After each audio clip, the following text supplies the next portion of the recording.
I've been working at Austin Energy for 18 years. Now I've worked at Austin Energy for over 12 years. I'm coming up on my 7th year. 11 years now. I've worked at Austin Energy for 7 years. I've worked at Austin Energy 12 years.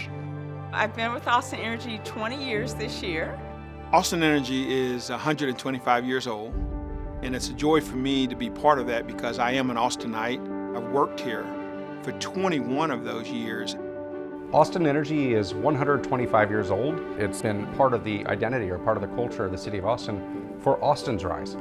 Can you believe being in this business as a city entity and to do it for 125 years? Unheard of. We are community owned, and because of that, we provide value not only to our customers, but to all the communities that we serve. We're not some private company that can do, whatever we want. We're part of the city of Austin, and the customers from the city of Austin have expectations of us. You meet so many different people, the customers from all different walks of life from all over the world.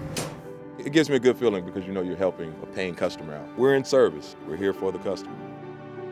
I feel like we're partners with the city because we are the city. We're a strong pillar, we're stable, we bring innovation to the community, and we're here to stay.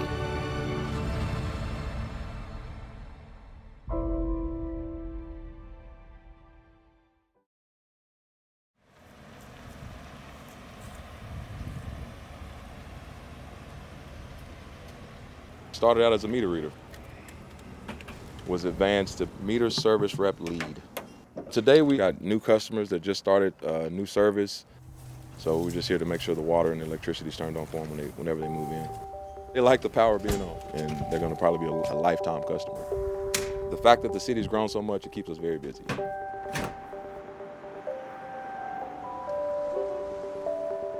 If you go back to Austin before electricity, life was difficult. It was a little bit of a pioneer or frontier town. And so people had to carry the water by hand, they had to pump the water by hand. Everything was done by hand. We had all these manual chores. Nobody really had electricity. We are so surrounded by electric lights all the time. People have no conception of how dark it was just every night. There was a little bit of street lighting from gas lights from the 1870s, but that was about it. Cities with bustling populations and industrial demand and a lot of enterprise, those were the desirable places, and those are the first places a lot of private utilities went. Austin was not at the top of the list of places to go.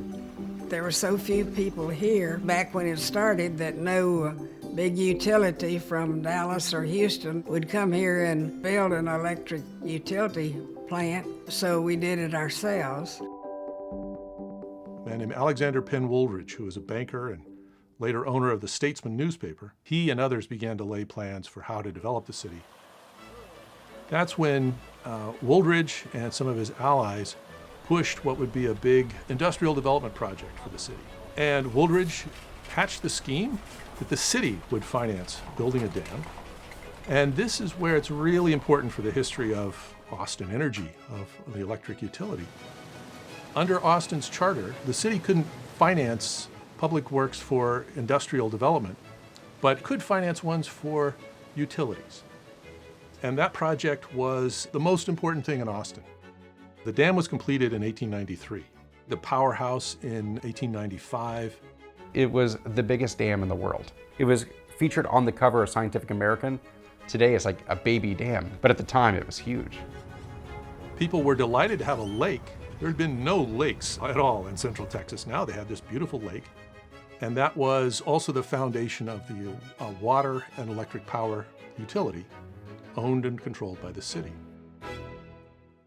And so the opportunity of electricity was that it could do some of these chores for us. It could pump the water for us. It could light the cities for us so that we could stay out after dark. So they wanted to provide electric street lighting. The famous Moonlight towers were erected around the city, and they spread the light over a wide area. They didn't have street lights. They had these big towers. That was our town lighting. They're very tall, probably 3 times as tall as a regular street light that you may see even on the road. They also have a halo effect because you wanted the light to be distributed and hopefully provide some safety for individuals who wanted to walk at night. And they won't fall because they got sturdy iron, they They're up there for a very long time frame, and even the winds are not going to knock them down or anything else. So they're very secure too. And they would come on roughly at dusk, and at dawn they would go off. These light bulbs were not unique to Austin. They were used in cities like Detroit and Fort Wayne, Indiana, and other places, so it was a common thing for cities to have these moon towers. Austin was different. As other cities got to better technologies, they replaced their moon towers with the newer technology, and Austin didn't really quite get around to that for quite a while, and then by then we got used to the moon towers and kind of liked them, so now they're one of our features and something we celebrate. So we've adopted it as a part of our Keep Austin Weird brand. There's a new Fiesta in the making as we speak. It's out at the Moon Tower. Austin stuck with the tower lights long enough that they became a nostalgic object of interest to people. They were beginning to age. The age had caught up with them. And we actually put one of our managers in charge of that project to get it completed, to put those back the way they were originally built. That process took years, 5, 6, 7 years to complete. And they are still lit up to this day, hopefully in better shape than when they were originally built. And over the years, we started out with 31 towers. We're down to 17. Still functional as a lighting source. They were registered as a Texas historical landmark. Now it's actually a historical piece that's being preserved.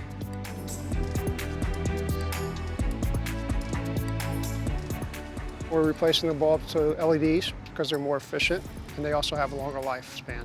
The customers are very, in the neighborhood you can see them coming out, but they're very appreciative that we're restoring the towers and making them safe, but also preserving something that they appreciate in their communities. The city was really buzzing along in 1893, and importantly, put in electric streetcar lines. We keep hearing from people like Elon Musk that someday transportation will be electrified. But in fact, transportation was electrified 125 years ago. The original modes of transportation for a city like Austin were horses and electric streetcars. It was very successful in Austin. You would ride the electric streetcar for a nickel fare, and that was the way people got around town. When I was at UT, they didn't have buses, we had streetcars. I think it cost a nickel. I never did have a car when I was in school.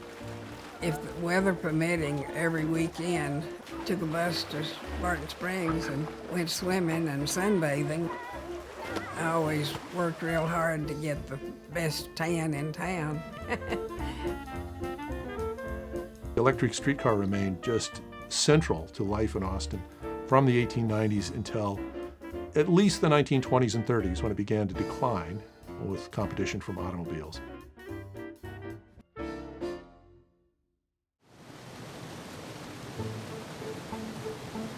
So the dam worked fairly well at first. When the river was flowing well, great.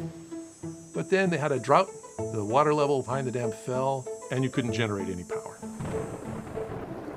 But then too much rain came in the spring of 1900. On a Sunday, with huge crowds of people there to see this massive flow of water over the dam. It was like Niagara, except bigger. When suddenly people heard a loud crack, and the middle chunk of the dam was simply pushed downstream. So, it was a complete turning point for the city. Were they going to abandon the municipal utility? The city council voted, we're going to keep a municipal power plant. We're going to buy a steam-powered plant and keep running it, which they did. And the citizens of the city in the next election backed them up on that. Instead of being owned by private investors, is owned by the city. And that's very different from Houston or Dallas or most other places, where a policy is set by a board of directors who are answerable to their investors and not to the citizens or the ratepayers. Austin Energy is our greatest asset. We own it and it provides all our electricity, and it's answerable to the people of Austin who are the owners. The upshot is that Austin is one of relatively few cities that has a municipally owned utility and has had relatively low rates throughout its 125-year history, and had a sense that the people of Austin controlled their own fate. Really a watershed period in the city's history.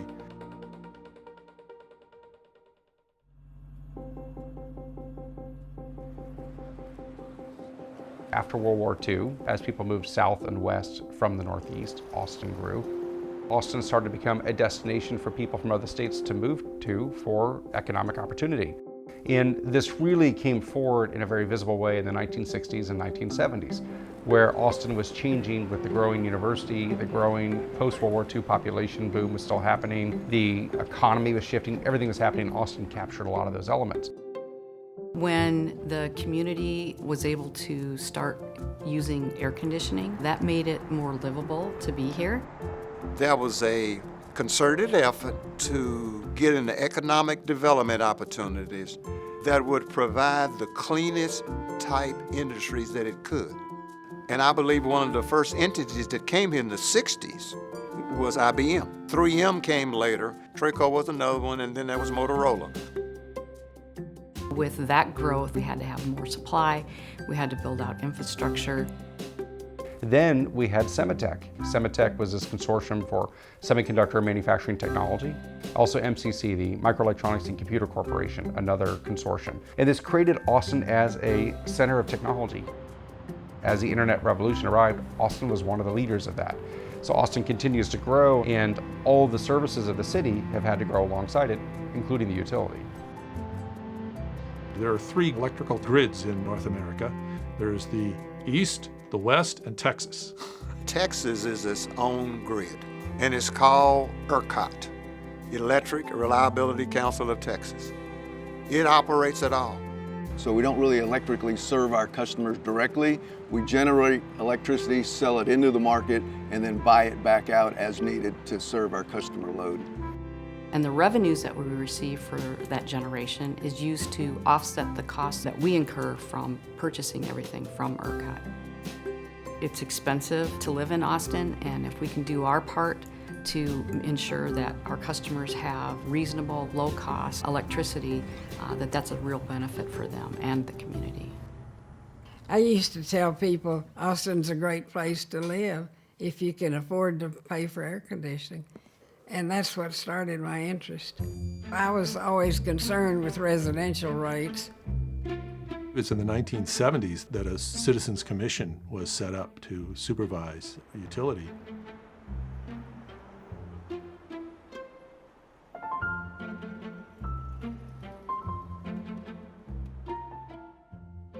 Decades later, that Citizens Commission was renamed the Electric Utility Commission, and I had the honor to serve on the Electric Utility Commission with Shooty Fath.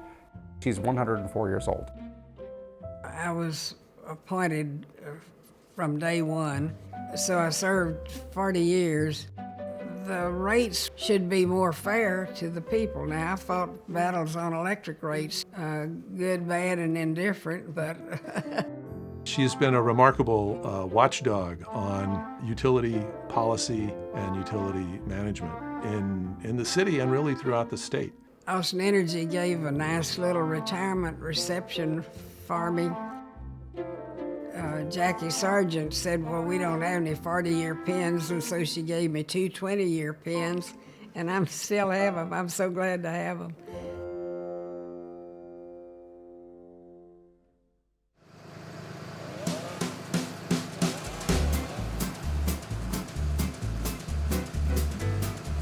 I've lived here in Austin since 1970, which means I've seen some changes. I think Austin Energy is a giant benefit to the city. Their goal is to make sure that power is efficient and reliable. And it's not going to be reliable if they have trees shorting out primary power lines because trees do what trees do, and that is they grow. I think if we just take the top one, the bottoms are okay? Yeah. Okay. I work for Austin Energy in the Austin Energy Forestry section. The idea is you don't want vegetation growing into the wire that can either push the wire together and cause problems or fall and break and land in the wire and tear the wire down. Green trees, there's that moisture in there, so it's a natural conductor. The tree will catch on fire and it will burn the power line down. It's a hazard to us because we can't necessarily see our conductor. It's a hazard to our tree trimmers because they're actually closer to the conductors. There's a bunch of different scenarios why trees are hazardous around the utility world. This is an urban area, but we're very proud of having a lot of trees. We want trees, but we can't have trees in some places. We had an ice storm. This tree had a branch that went all the way up over that top and killed the power for, I don't know, 150, 200 people.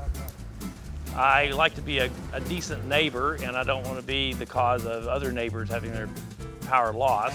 Yeah, they want to talk to the wires. See? And when customers see that we really have put some thought into it, it's not just we want to come in and cut all the trees down. Having the certifications like we have, like being a certified arborist, it gives the customer some reassurance that I have some training and some background. I did not have to pay a nickel extra for Austin Energy to come. As a matter of fact, Austin Energy is a hell of a deal. You're working your hardest, and people are coming out and asking, when's my power going to be on, when's my power going to be on? And then when the power does come on at 2 o'clock in the morning and people are outside still saying, hey, thanks, appreciate you coming out and taking care of that tonight. We didn't know you guys worked, these kinds of hours.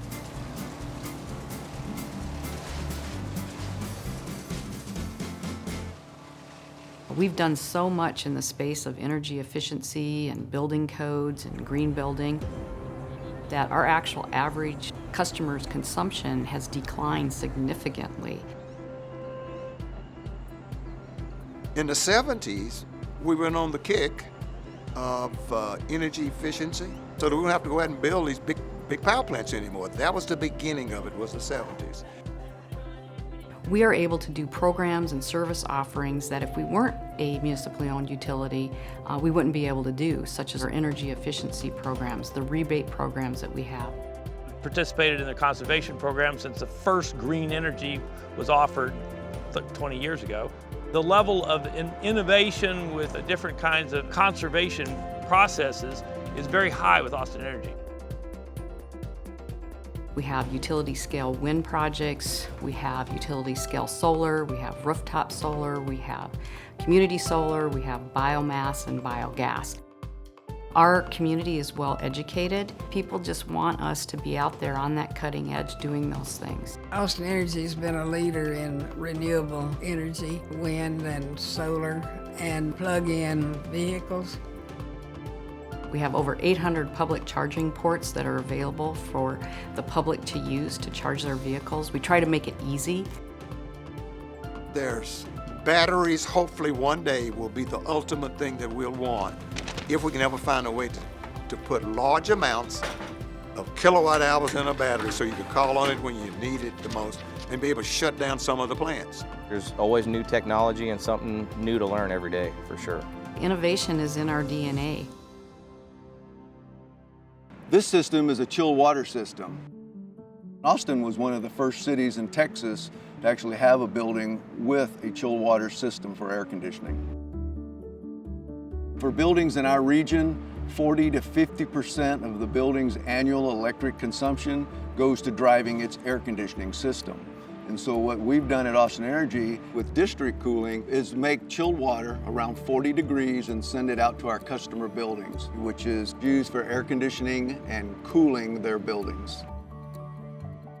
Chilled water systems are much more energy efficient than the standalone direct expansion systems that we have in our homes and smaller buildings. As we've seen more buildings go up in the downtown area, we've been asked to provide more services, so we're expanding and adding chiller plants. And then we have these loops of chilled water that go throughout the city of Austin and also up at Mueller and at the Domain. We also worked with Austin Community College up at the Highland campus to provide them with chilled water for that new campus. We create the kind of scale that allows us to economically provide superior energy efficiencies and reliability and quality with regard to the water.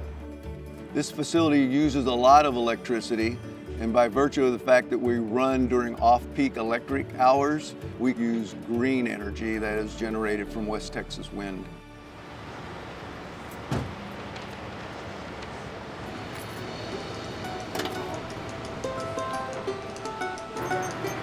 We're just trying to keep up with the high demands of Austin growing.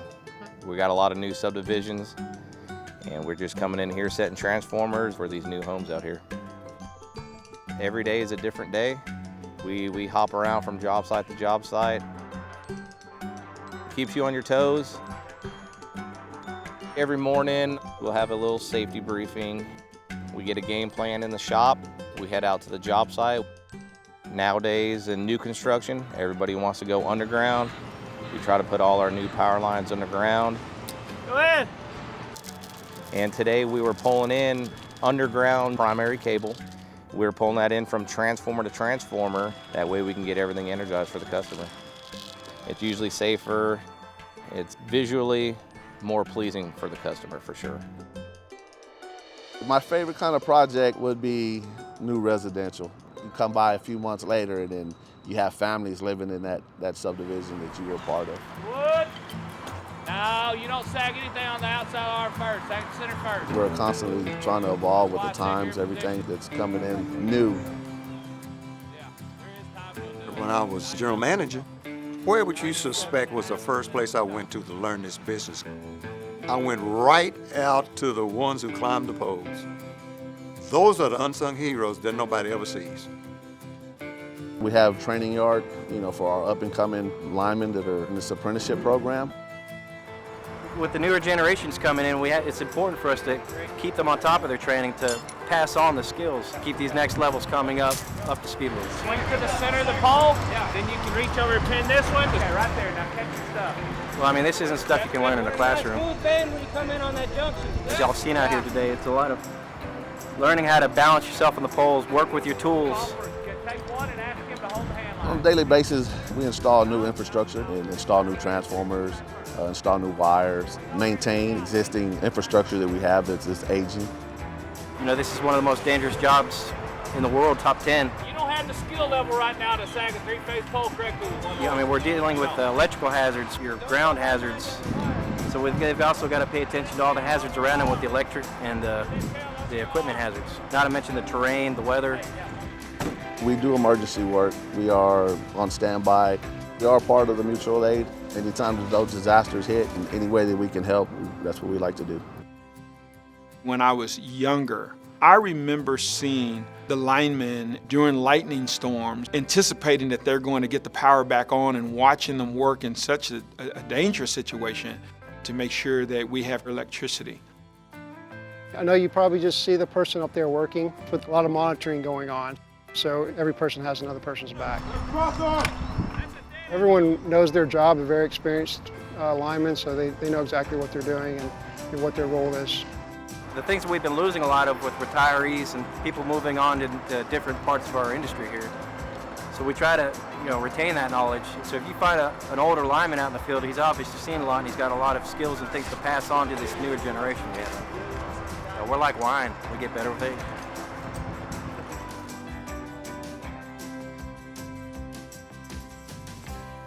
When I think about the future of Austin Energy, I think of it from the perspective of serving children in the community. And then this gentleman's gonna come over and he's gonna tap the end. We go out and do school presentations, actually in classrooms. I think it's an opportunity to really encourage them to get involved in science and math and get them excited about it. The Science Fest that Austin Energy helps to promote is really important because it helps to focus on STEM education in our community schools. Started thinking about where can I get other resources to make ethanol, and that's where I thought about plants. And we need people wanting to study those areas because that's the next workforce that we have. So why not use the sun? That's how I came up with the project for a solar-powered portable USB charger. So I figure that eventually we're going to have this pool of all these kids that are interested in science and math, and hey, Austin Energy would be a great place for them to work. I think that's a great contribution to the future. If you want to be a scientist when you grow up, it could eventually help you become a scientist. It's just a really cool fair. I would say the COVID crisis has affected the work I do because I cannot go out and be physically in the classroom. So we've had to adapt virtually. Austin Energy is trying to find creative ways to get things done. There is still a high need for electricity. Some vegetation, so there are trees that are encroaching our lines. With COVID-19, we had to change our practices.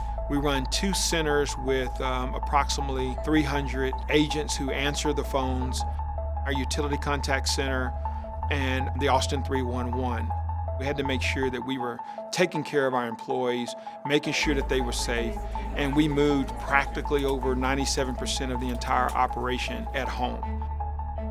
Our customers are really enjoying it because it seems seamless to them. It's really about people-to-people connections. They're talking to employees that are from this community. And that's one thing that we don't lose sight of. As a public power utility, we are integrated into the life of this community. Going over some safety hazards. We're gonna have trip hazards, uneven ground. The bulbs are glass, so be careful. Broken glass. You guys working overhead. There's been a Zilker tree on the Moonlight Tower for 53 years, so it's part of a tradition, and it officially starts the holiday season. The way I really became aware of Austin Energy as a child was through the Zilker Christmas tree. This tree is a moon tower lit up with all sorts of lights. And you could see this from miles away because it would just sort of dominate over the landscape. You'd have like the tower of the University of Texas at Austin, the Capitol building, and then the Zilker tree was the other tall thing. It just looked beautiful. The Zilker tree is 155 feet tall, so it's no small feat to install the lights, and the work starts months in advance. And there are 3,300 lights. But the genius was the man that figured how to space, especially the yellow bulbs moving up one socket to where it's spiral.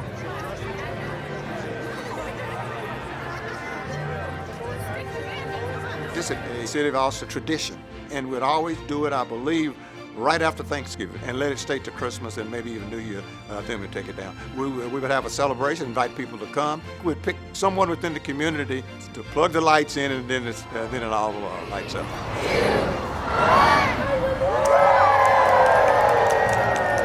It gives an opportunity for your customers, people who live here, the ones that pay the bills, to come and celebrate. So let's kick off the Christmas season, the holiday season at the end of the year, and let's light up Zilker Park to do it. It's a way to give thanks to the people that we work with every day, this amazing community in which we're fortunate to live. My hope for the next 125 years for Austin Energy is that our employees will be recognized for all of their efforts to keep the lights on. Our employees are the pillar of this organization. Working for Austin Energy is probably the best job I've had in my life. They really look out for not just the customer, but also their employees.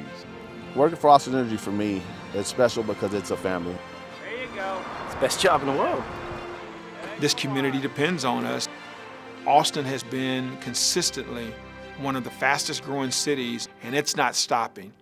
This is a place that people want to be. As Austin has grown, so has the utility. The legacy for Austin Energy, it's going to be longer than 125 years. I think this utility is going to be in business for a long time.